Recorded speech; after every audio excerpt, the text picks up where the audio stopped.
Вопрос о существовании жизни после смерти является одним из наиболее глубоких и спорных вопросов, занимающих умы людей на протяжении веков.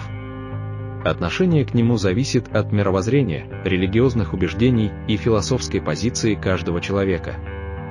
Для некоторых это является философской концепцией, абстрактной идеей, тогда как для других это представляет новую реальность, основанную на вере и духовном опыте. Так, есть ли жизнь после смерти? На самом деле каждый отвечает на этот вопрос себе сам. Эта история произошла со мной много лет назад, но до сих пор я четко сохранил в моей памяти все детали. Дослушайте историю до конца и напишите в комментариях, возможна ли такая реальность после, или это просто фантазия маленького ребенка. Однажды, в самом начале осени, возвращаясь после тренировки домой, я решил присесть на лавочку возле подъезда. На этой лавочке уже сидел мальчик Иван, лет 5-6. Ванька сидел, болтая ногами и разглядывая прохожих. Я спросил Ваню, как тот провел лето. Мальчик оживился и начал делиться со мной впечатлениями. Я гостил у бабушки в деревне почти все лето. Там у меня есть лучший друг пес Рекс. Ему столько же лет, сколько и мне, он щенком появился в доме, когда я родился. Рекс спас мне жизнь. Я попросил Ваню рассказать мне эту историю. С задумчивым видом он начал. И тут я решил прыгнуть с нашего самодельного плота, который мы с друзьями построили, у озера неподалеку от дома бабушки. Я с разбегу прыгнул в воду, но тут же понял, что прыгнул на слишком большую глубину. Начал барахтаться в панике и кричать, но силы быстро меня покидали. Я уходил все глубже и глубже, захлебываясь и глотая воду. Сознание мутнело, я уже не мог бороться. И вдруг стало спокойно и легко. Я очутился в большом и просторном коридоре с высокими сводчатыми потолками, окрашенными в светлые пастельные цвета, нежно-розовый, бледно-голубой, с легким оттенком лаванды. Стены коридора были украшены изящными лепными узорами в виде распустившихся цветов и вьющихся ветвей. Пол в коридоре был вымощен мраморными плитами, отполированными до блеска, и, казалось, светился мягким внутренним свечением. По сторонам располагались двери из красного дерева с резными украшениями золотистого оттенка.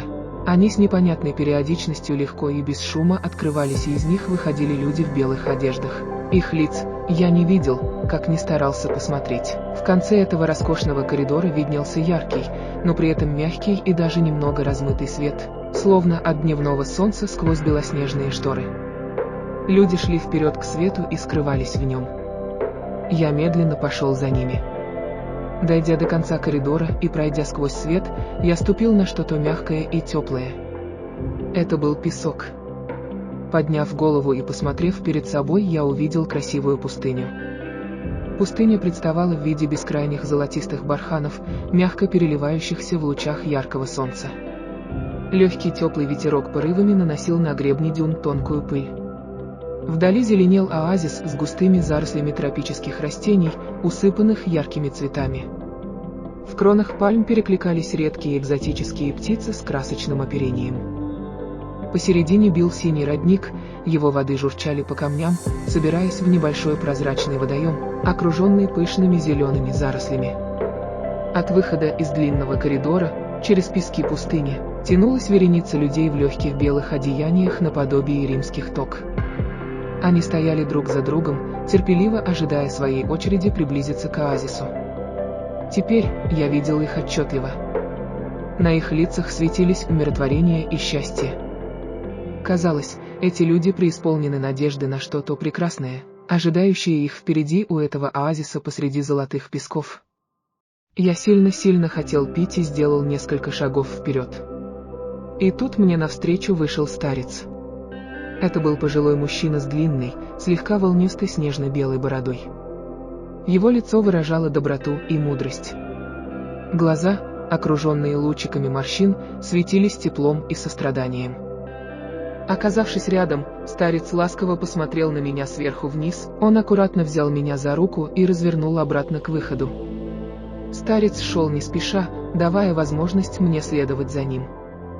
Обернувшись ко мне, старец улыбнулся доброй улыбкой и произнес: «Малыш, тебе еще рано, очень рано». И вдруг я почувствовал, как чей-то шершавый язык лижет мои щеки и лоб. Я открыл глаза и увидел своего беспокойного друга Рекса. Добавил Иван и посмотрел на меня. Как мне потом рассказал брат Ивана, пес сумел доплыть до него, схватил за шиворот рубашки и вытащил на берег. Как я понял со слов брата, еще бы мгновение, и Вани бы не стало. Пес спас Ивана.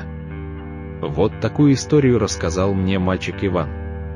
Верить тому или нет, что видел и чувствовал мальчик в тот момент на озере, выбор за вами. Напишите свое мнение в комментариях, и случалось ли с вами такое.